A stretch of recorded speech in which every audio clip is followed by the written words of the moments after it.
Hey, beautiful souls, welcome back to Cosmic Confluence with Sana, where we talk about what is really going on beneath the surface in your nervous system, in your energy, in your actual day to day life, not just on the vision board, listeners. So, if you feel wired but tired, snappy for no reason, or like your brain has, these 87, so many tabs open at the same time, this one is for you. So today, listeners, we are diving into nervous system regulation, stress management that actually fits into real life, low toxic living that does not require you to move to the middle of a forest, and the wild world of sound and vibration therapy. Our guest today is actually doing all of that in a very grounded way. Kristan Fiandach is the founder of Feel Good People, a modern wellness brand helping people regulate their nervous systems and also relieve stress through sound and vibration therapy. Well, she spent 15 years in the corporate tech world, listeners. She has lived that chronic stress and burnout story from the very inside out. Her own search for balance led her to vibration and sound therapy as a way to support the nervous system, helping the body shift from survival mode into a state of calm and safety. And out of that journey, she created Feel Good Mat, which is a full body sound and vibration therapy tool that supports stress relief, deeper sleep, and sustainable energy. And listeners, now she lives in Northern California with her husband and son, building a business while also living her values. And her philosophy is simple, listeners. Wellness should fit into real life. It is about creating safety in your body so you can feel and trust yourself again. So, Kristan, welcome to the show, and I'm really, really happy that you are here. I am really happy to be here. Thank you so much for having me. Kristan, very, very interesting transition because you left a world, you come from a world, where, the conversations are normally around ambition, high achievement, hustle, all that fast-paced stuff that we usually, before even stepping into the professional world, we kind of dream about. You spent 15 years in there before you created Feel Good People. Now, I would like to zoom all the way back for all of our listeners of Cosmic Confluence. What what motivated you, or maybe what exactly, gave the nudge to you in your body and your life to make those changes? It was something that happened over time. Growing up, I was really encouraged to do my best, be the best, go to college, get the job, get the title, get the money, get the house, all the things, right? Yeah.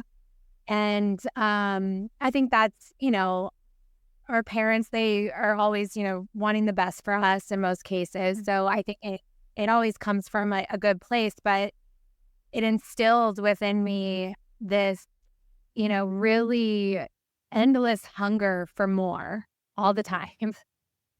And so, I did all the things I was supposed to do, and that was really my focus. It wasn't my health. It wasn't what I really wanted. I never even questioned it. It was, this is what I'm supposed to do. I have the checklist in front of me and I need to go and check off the list. And I got to a place about 5-6 years ago where I had checked off a lot of those things and I was still just feeling really miserable, really unhappy.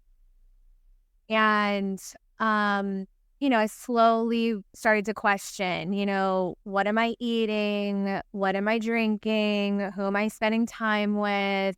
So you start to kind of I think I started to audit life. And I slowly noticed as I was stepping into a place of living more intentionally and thoughtfully, this inner knowing, this intuition, this, wisdom inside of me, the voice of that started to get louder and louder. And I started to be able to better understand who I am, what I want, what am I really here for? What do I really want to do? And a lot of that really required me to start really listening and taking action. Because it's one thing, right, to have this voice, in the back of your mind that's telling you, hey, this is how you should be taking care of yourself, or this is what you really want. And it's a completely other thing to start listening to and actually acting on it. So I decided I'd had enough. I was tired of not feeling good. I was tired of just feeling stressed out and sick all the time. So I started really leaning into wellness and just learning about wellness and learning about, how to live a healthier lifestyle. And that was really helpful. I still implement a lot of the practices that I learned just in terms of, what to eat, movement, and, just more physical stuff. And then I was still really struggling with stress.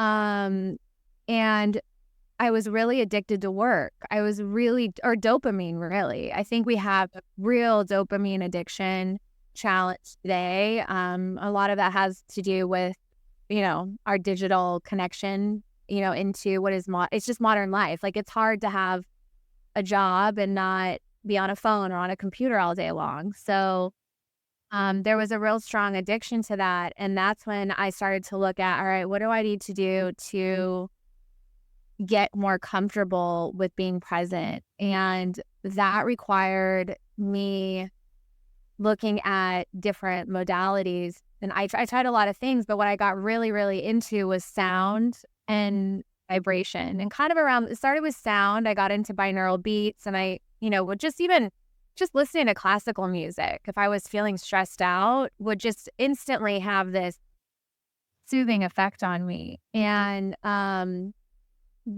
I got into vibration therapy. I was learning about how your skin, as your largest organ, is one of the biggest ways to activate the vagus nerve. And the vagus nerve is what's responsible for activating the parasympathetic part of the nervous system, which is the part of the nervous system that is responsible for allowing us to rest and restore. And it's in the rest and restore state that we heal, that our immune system is the highest, that our body can better fight off, diseases and manage fat stores. I mean, there's so many benefits to activating or regulating that part of the nervous system. And so I was using these tools separately, and I started thinking about how can I combine these together in a way that works with the modern lifestyle for myself, and I'm sure for others out there. And so that's when I had the idea for the Feel Good Mat. And I started working on that 5 years ago. And so now we've created a tool for people to use at home, and they can use just the vibration therapy, or they can use the sound with the vibration. And together it creates this really incredible experience where your body first through the vibration, and then your mind through the sound, come together to allow you to really deeply enter relaxation. And really what it's doing is it's signaling to your brain and your body that you're being soothed, you're safe, it's time to relax, you can calm. And that, that's my tool. That's a tool that, our customers use. But there's a lot of tools out there that is really important for people who are struggling with stress, who are struggling with burnout or overwhelm or these things. It's really important that we be diligent for our well-being to go and discover what those tools are for us. Because most of us are spending way too much time living in a stress state and not letting our bodies get into the rest and restore state, which is where we should be most of the day. Absolutely. Absolutely.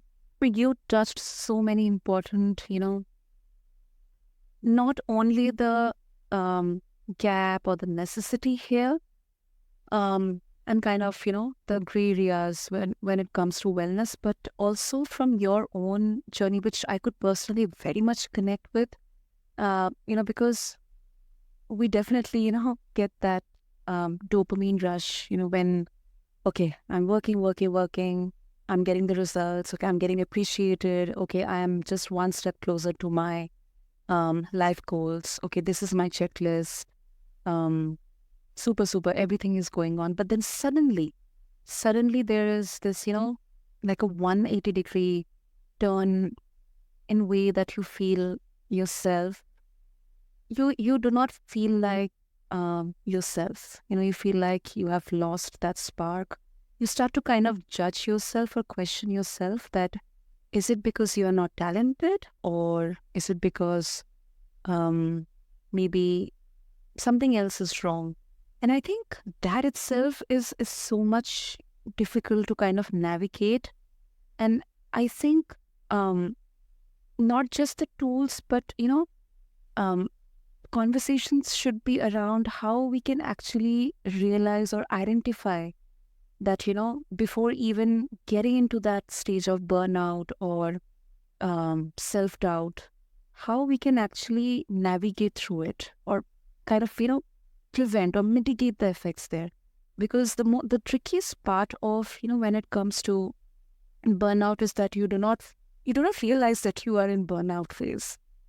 And you feel like it's just kind of a phase, or maybe you're just, frustrated. You take 2 to 3 days of leave or vacation, then you are back to the pavilion. So I think that is something that I really personally connected with. And I think a lot of listeners will definitely connect, with those thoughts that you were sharing, that you have had. And also, Kristan, one quick question that also comes to my mind, especially for wellness. There are so many modalities here, so many channels here. In fact, to understand or assess or analyze which one is the best or better for me, sometimes it also kind of stresses so many people out there. So how would you suggest, someone who is definitely now realizing, okay, I need to focus on myself first, then only I can show up for myself, show up for others, maybe I can do better. How do you suggest or advise them to figure out which tool is best for me, or what is the very first step they can start with on their wellness journey?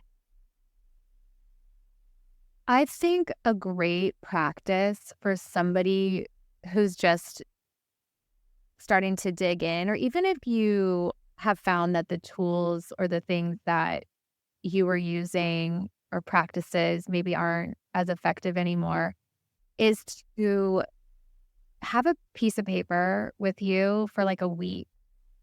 And anytime you do something that makes you feel joy or good or at ease, just write it down. Whether that is, an album that you love to listen to, or going for a walk. I think we forget. I think when you were talking about you can't always recognize when you're in burnout, you can't always recognize when you've disconnected from yourself until you're almost like so far away, or you're at the point where you just want to quit your job, or you want to quit whatever it is. Like you've allowed yourself to go so far down the rabbit hole. And I think that happens when we don't implement and prioritize like self-care, or whatever you want to call this, right? Like my rituals, my practices, my self-care, whatever. When we allow fear of not being good enough, fear of getting fired, fear of what are they going to think? What are they going to say? It's really fear that motivates us, I think, to put our own well-being on the back burner. Because why would you do that? I mean, as a human being, like, you are instinctually like meant to survive and thrive, right? So it has to, so for me, it's always been rooted in fear anytime I've gone like way, way back to it. So I think going to the opposite side of that and seeing like what makes you feel joy, what makes you feel good, it doesn't have to be meditation. I mean, it could literally be, doing a puzzle. I don't know. It's different for everybody, but I think it is if you're sick and tired of feeling sick and tired, or you're of feeling stressed out, or seeing yourself go into these burnout cycles, it's time to get really serious and intentional about what are the things that you really enjoy, and then put yourself out there, but do the woo-woo things, do the thing that, your friends might think are weird, but you are really curious and interested in. Because I think, again, kind of coming back to it, I think a lot of people are curious about different modalities, but maybe they're like, oh, that seems so weird or different or out, but there's an interest there. So there could be a connection there or an experience for you there. So yeah, I think it's a practice, and it's not like, I often have to, I'll see myself, getting on the other end of stressed out, and I have to, even as somebody who's constantly talking about this, I myself, I love to work and I love to do well and I love to push myself, but I also know that my best work and my best self shows up when it's from a grounded, relaxed, regulated nervous system place. Absolutely. That makes so much sense because first thing is, yes, I think that's the beauty here. We are all so different, but, biologically, although we may be from the same basic elements, however, I think it's not only the biology, but the soul here, the emotions here, the feelings here, because, for me, in fact, also, when it comes to sound, Kristan, like I have my favorite songs, or maybe singing, or listening to some instrumentals which are very calming, or maybe nostalgia. Sometimes it can also make us feel very calm, and or maybe coloring, or taking a walk, or feeling the sunrise or looking at the sunset. So many things, so many. And I think the good thing is that gradually and slowly people are recognizing the importance of, like what could be traditionally called as the woo-woo stuff. Because these are connected to our spirits, our souls. And not everyone's soul will only be doing meditation or only be doing a single thing, a common practice. But I think it is completely up to us, because, we get that agency of our own body, of our own nervous system, of our own soul. And secondly, Kristan, this also makes me curious, like, from a nervous system perspective, what are we getting wrong about stress management? Like, what does realistic regulation actually, like what kind of practice you do, especially when you get to vibration therapy or sound healing? What does it actually look like on any normal day? Let's say a Monday or a Tuesday. Yeah, I think I have a couple answers to that question. I think the number one thing we get wrong, and I don't know if this is a global issue, because I do think some cultures don't live like this, but I can say most certainly in like America, and maybe, in countries where we really prioritize production and work and capitalism, I think we don't realize how much of a chronic stress state we're living in and how much it adds up. So we wake up, we grab our phone, we go downstairs, we drink coffee or black tea, so we add caffeine. Our cortisol levels are always high in the morning. So now you're adding so much fuel to a fire that's already biologic happening in the morning. Then we take care of kids, or we start, working and responding to emails, and we've got demands from our boss, or, demands at home. And so all day long, we just have these things that are happening, and they're part of modern life. They're just a part of what is required to provide for yourself and for your family. You have to go out and you have to work and you have to deal with, you know, crazy drivers and somebody at the grocery store. Like, that's just a part of life. And I think we let all those things add up, and we never like shake them off or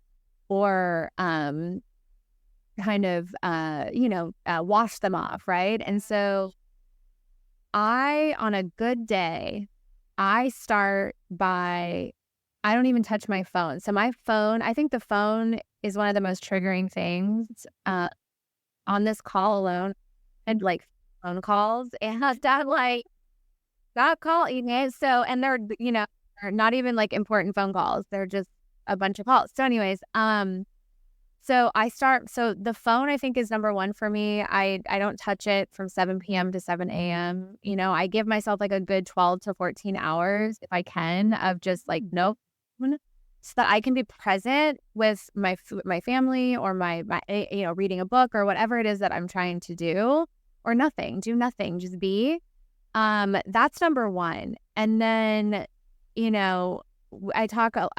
non-tox living is really important to me, or low tox living. There's a lot that it is important that we understand what is in our food, what is in our water, what is in the air, what is in your environment, because those things can stress out your body and your essentially your mind and your body. It's one thing, really.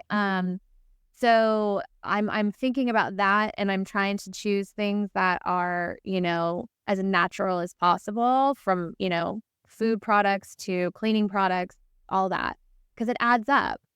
It's called a toxic load, and it's our environment. So I try to create a low stress, not like low toxic environment, because there are going to be things that are going to happen that are going to stress me out that I can't control. So I'm always trying to create an environment for myself that it is conducive to relaxation. Like, what are the colors in my room, and like what those fabrics make me feel? Do I like the way that shirt feels on my body? Does it feel soothing, or does it feel itchy because it's made out of plastic, right? There's like these lips that will add up that you don't really notice are like kind of, causing you to feel uneasy. And then I incorporate physical workout every day, something, whether it's a walk, whether it's weights, whatever. I try to move my body and not be, seated for too long. Even when I worked in corporate, and it was really hard because I'd trying to put calls on my calendar all day long, I would just not show up sometimes. I'd let my boss know, but you really have to be just like really, really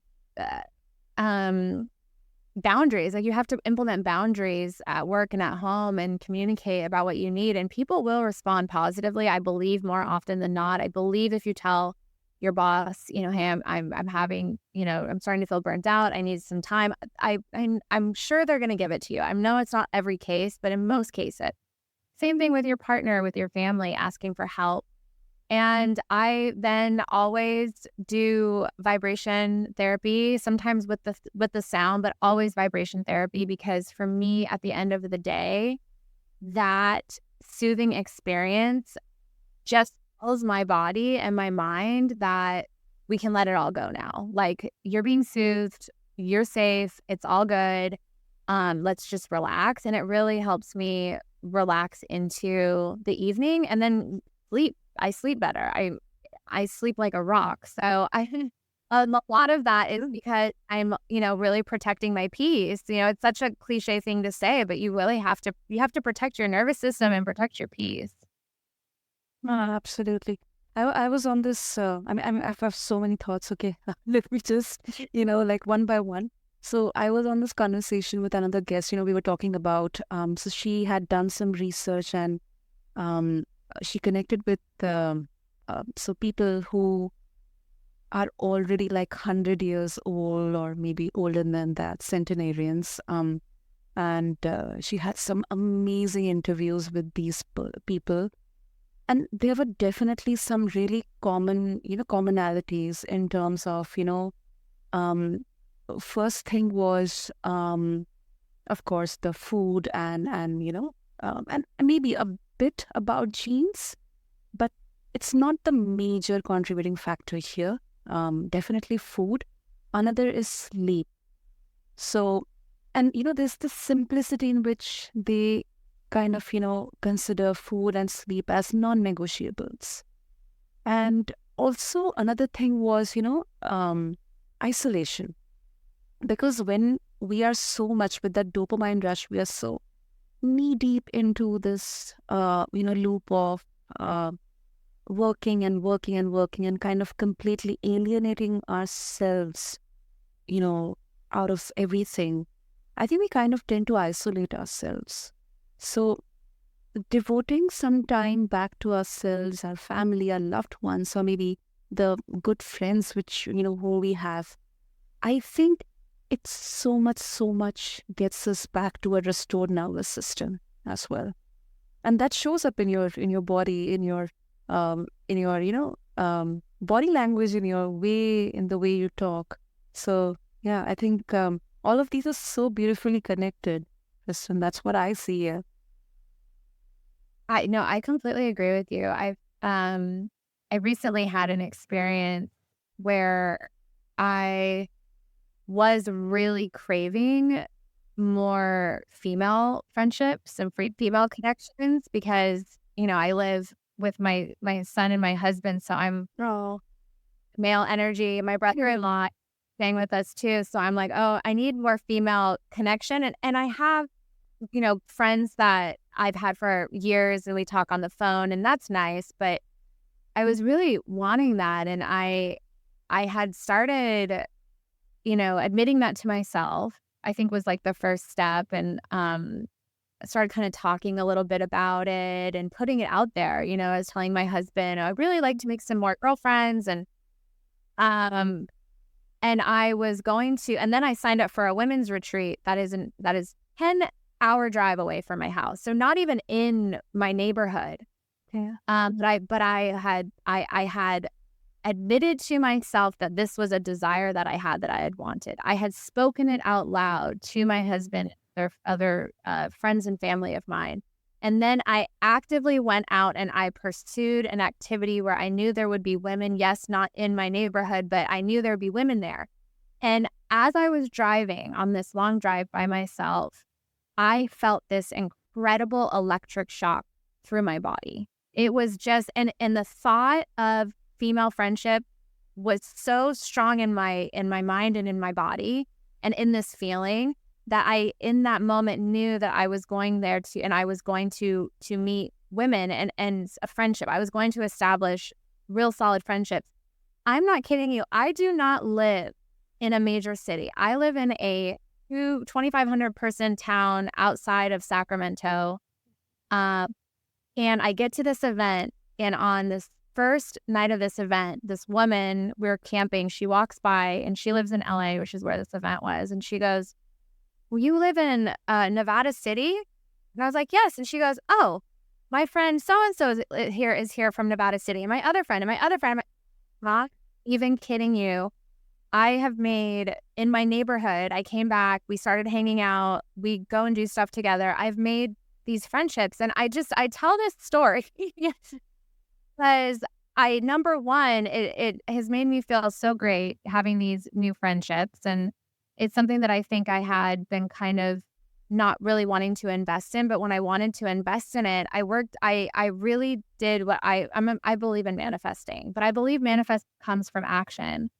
And so I just share that story because I really agree with you on so many levels of like wanting friendships or needing connection in order for us to feel to have like a fulfilled or well-being life. And I also tell that story because I just think people should know that voice that's inside of you, that intentional, that wisdom, that intuition, that part of you that knows what you want in life and the changes that you need to make and the things you need to do. It's speaking to you all the time. It's there. And you just have to acknowledge it, start putting it out there, what it is that you want, and then start moving in the direction of it. And then the things will come will come to support you in that way.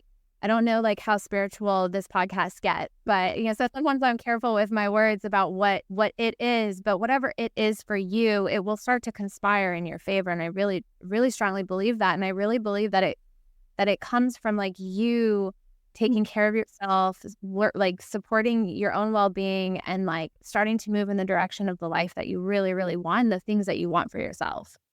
No, I couldn't agree more with you, Kristan, on this, because yes, manifestation is actually very good because it also elevates our energy and the vibration. But then at the same time, action is also required because it gives us that direction. It's kind of, that fog begins to kind of clear. And we kind of see the mirror very clearly. And secondly, I mean, because life can be so unpredictable. But then I also absolutely believe that, there's definitely a higher power, but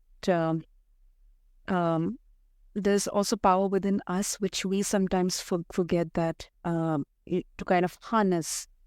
And Kristan, because vibration and sound, I mean, personally for me, these two things, they actually, have so much meaning here. And you have built an entire brand around this, which I absolutely find fascinating. But then there are so many kind of, this fluffy stuff, like, maybe on social media or like a pretty studio, like only ASMR stuff kind of thing. So, if for our listeners, if you can help us understand what is actually happening for the nervous system when we use vibration and sound, and what is this marketing language as well?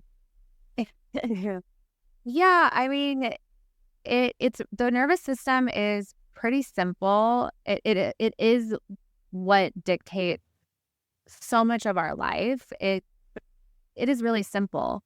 It is, the parasympathetic and the sympathetic. So the parasympathetic nervous system is the rest and restore state.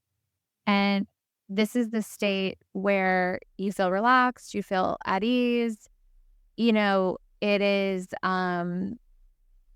is a state that we are meant to live in most of the time. Like, we should be feeling at ease. We shouldn't be feeling anxious or scared or fearful, but belongs in the sympathetic state. And the sympathetic state part of the nervous system is the feelings that we get when we need to react to something dangerous. So it's usual. It's ingrained in us from the thousands and potentially hundreds of thousands from the beginning of time, right? And that allows us to know that we're going to be chased by a predator and we need to run or flee. So that part of us is as old as as time, as humans. Mm-hmm. But it functions in the modern world in a way that it tricks us. So in the sense that email from your boss that gave you a little of sickness in your stomach and made you feel nervous, not actually going to hunt you down and kill you, but your nervous system thinks it is. So it doesn't matter what it is. So your nervous system is always seeking to feel safe. That's all it wants, is to just feel safe. So whether it's vibration therapy, whether it's sound, whether it's hugging a loved one, whether it's watching your favorite show or listening to your favorite song or whatever it is, whatever tool, whatever thing, if it makes you feel calm and safe, that is good for your nervous system. So I think it is difficult for people to know for sure, like what's going to work for. I think one way of kind of like seeing if vibration therapy is something that might work for you and you want it on like a grander scale, we have access to music, right? So go on YouTube, look up solfeggio sounds or binaural beats or even just classical music. Any type of music that makes you feel like calm and relaxed is going to work. But if vibration therapy is something you're not super familiar with and you don't know, because there's a lot of different tools out there for vibration therapy. one thing that you can do is you can hum. So there is a song called Faith's Hymn. And I don't know if it's like one woman or it's a group of women, but it sounds like a group of women humming. And it's very catchy and it gets really stuck in your head. But if you play that song and you just hum along with it, or just hum on your own, I like the song. It's really beautiful and it makes me feel very elevated when I listen to it. I'm very connected. If that soothes you, then vibration therapy could be a tool. And there's a lot of different degrees of it. There's watches that people wear. There's mats like what we sell. But even just humming, someone reached out to me the other day and was like, I love your mat, but I'm not quite ready to invest. I sent them that soundtrack and I was like, listen to this and like, see if you like this and if this works for you. So yeah, I think start small and kind of see like, what are the things? But yeah, like I sell a product. There's a ton of products out there, but you really need a product to signal safety to your nervous system. You can just, typically go outside and listen to birds. Birds to your nervous system. No. I mean, one thing I really, really appreciate here, Kristan, that you did not just give the benefits, or kind of like people would say, barging or just this barrage of information on me, but you just gave, okay, you take the first step, you try and test it out, whether this is something that works for you or not. And then you decide. And I think that is something that, especially when we talk about wellness industry, it's kind of missing out, because anyway, when we are seeking out for solutions, we are anyway in that mindset that, we need to have a quick fix here. But to be honest, there is no quick fix. It takes time. It needs time, because we are now transitioning into a healing phase here. And healing cannot be instant. I mean, I don't think so. There can be exceptions or miracles, but I think it definitely takes time. Something which is good and it's going to work out, it will take its own sweet time, because it's going to sustain. So I think that is something that I really, really appreciate that, you shared with all of us. Something I personally am definitely going to try out, because to me, sound or calming music, or there are some instruments, which really, really like connect with you. They mean a lot. Secondly, I think, it's very, for someone who has never tried a sound bath, or let's say a vibration mat, I think it's a very, good way to start with, not just a complete overhaul, but baby steps. And before we wrap up, Kristan, this is something, related, because you went from burnout to now a founder. It's kind of a very blunt question, but let's see. Like, how do you build a company? Because being a founder, being an entrepreneur, it is also definitely a very challenging part of journey, because you have like so many things depending on you. How do you build a company without recreating the exact same burnout pattern, especially when entrepreneurship can be even more intense than corporate? Oh, I think about this often. You're the first person to actually ask me about it, because I don't want to go back to that. I don't want to feel that way again. And I know what it feels like to be in it. And it's hard. It is really, really hard. And especially when you feel like you have to be in it and you have to be there and you have to do it. I understand that feeling too. I was the main provider financially for my family at that time, and it just didn't feel like I had another option. So I have a relationship with my insecurities and my ambition, and that's how I put it now. I say, I have a relationship with that, because I have thoughts even now of I should be doing more, I should be working more, I should be going harder. But I made this commitment to myself because I really truly believe it that you can be successful and you can enjoy your work and your life without feeling terrible, but you have to be willing to commit to that and see it through. So even before I left corporate, the last, I would say 3 years, I decided that I wasn't going to respond to emails after 6 p.m. I wasn't going to answer my boss's, phone call on the weekend or whatever, right? And I decided, coming back to writing down on the piece of paper, I wrote down on a piece of paper what I wanted my day to be, even when I was working in corporate. And I decided to commit to that. I didn't always get it right. There'd be certain periods where I let my fear of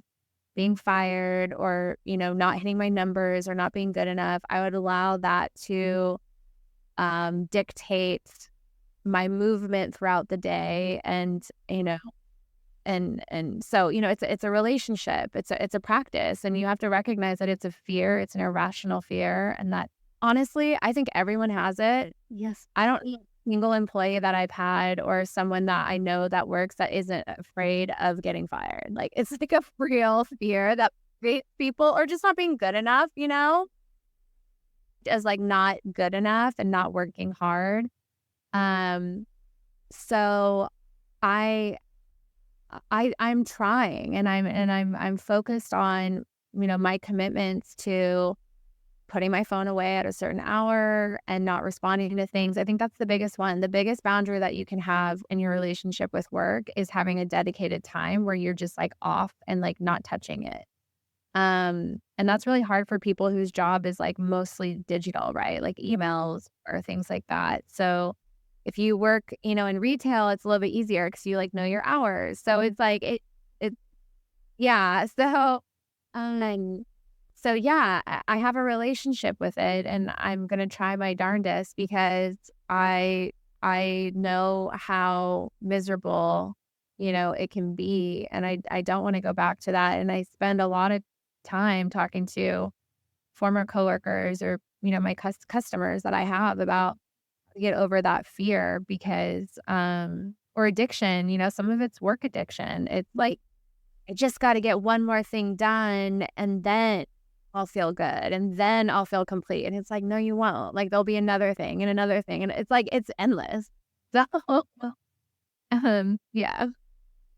I mean, I really feel you, Kristan, because, and it becomes a huge dilemma. I mean, first of all, people around us, they would like question your decision because they'll kind of, obviously maybe their opinions are coming from good intentions, that you are jumping from a point of stability and maybe defined working hours to now something, where although you have the full autonomy, but then you have to invest a lot in here. But then personally, if I feel that this is something that really aligns with what I wish to do, and I do get the agency, I do get to decide what I can do, when I can do, why not? And it's such a I think common tension that many people are right now facing, because they're transitioning from something which is accepted traditionally or conventionally, something where there's a lot of risk. However, it's kind of a sweet risk that you are. I'm okay. I'm okay to take it, but this is something that is aligning with what I actually want, and then it really feels good. When you also feel that you're doing good. There are people who are actually appreciating you. And I think I wouldn't mind that kind of validation. Even if, maybe my alter ego would doubt it, or I would feel like, okay, I am not working the entire day, or maybe I'm losing something out here. sometimes you'll get that, as you said, Kristen, you'll get that kind of feeling. But I think um, the decision which aligns with your inner self, not your inner critique, I think let's not look back at what has happened. Let's just go forward. And I think that kind of resilience, it takes its time, but then I think it is difficult, but I think, this kind of a satisfaction, a fulfillment that it's a gift. So I definitely feel you there. Yeah, you touched on something. I feel like I could talk to you forever. You touched something really interesting around the leaving the stable thing, but then you're doing the work that you feel really aligned to. And I would say I've had all those feelings that you've discussed. When I first thought about leaving, I thought, how can I not be so grateful for where I got to? And I had this feeling of guilt. It was really bizarre. But, I found, and I'd be curious to know if you found this too in doing your podcast and any aligned work that you do, it is to move in the direction that your being desires. I say heart, mind, whatever, but your being wants to go to this other place and do this other thing. And so the physical things, the money and the title and the stability and all that is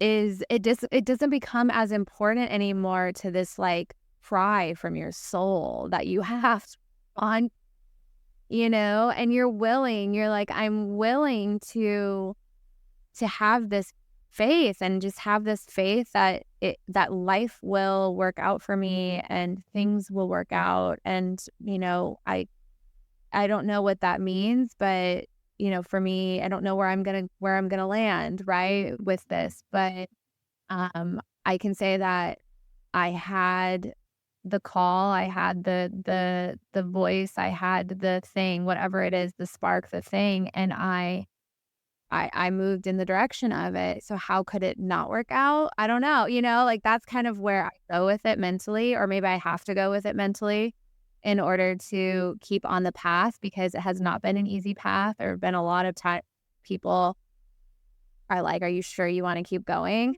And I'm like, yeah, I have to keep going. I don't think you understand. Like I think a lot of the time the difference between success and unsuccess is you just like don't give up. And I know there's a lot of talk now too about like knowing when to give up, and maybe like I will, but like right now I feel like, nope, we just keep going. That is the biggest thing. That is the main thing. Like what you're doing. So yeah. I think sometimes we have to kind of box in some of the things and just keep on going. Yeah. Well, okay, Kristen. So before we wrap up, listeners, if they would like to explore more about the feel good people, feel good mat, about the I would say the revolution that you're bringing in with the sound healing and vibration therapy. If they would like to connect with you, like to share their thoughts as well, what would be the best medium to connect? Yes. So feelgoodpeople.com is our website. At feelgoodpeople_ is our Instagram. And then if you want to connect with me personally, which I am always happy to connect and exchange DMs about anything, Kristan_feelsgood on Instagram. Wonderful. Listeners, what I'll do for all of you is have all the details and links in the show notes. So connect with Kristen, explore feel good people, explore the feel good mat, and explore the wonders of sound healing, vibration therapy. If you think that they will work for you, and Kristen, such an honest conversation, because we kind of, connected on so many levels here. Our bodies, our nervous systems, our souls, our journeys. And I think that's what it is. I mean, it is messy, but then sometimes there is this kind of, uh, fulfillment that we find in that messy middle. So thank you so much. Thank you. This was a really amazing conversation. Thank you so much. I really enjoyed it. So to all the beautiful souls out there, here are your takeaways. You do not need a perfect morning routine to deserve regulation. You do not need to buy every wellness product out there to have a calmer nervous system. And you definitely do not need to wait for burnout to hit rock bottom before you start listening to your body. And your nervous system, it hears everything, by the way you speak to yourself, the pace you move at, the rest you give or deny yourself. So today, or maybe tonight, give your body one tiny signal of safety. Maybe one breath, one song, one quiet moment before you sleep. I'm Sana and this has been Cosmic Confluence, and I'll see you in the next episode. Thank you.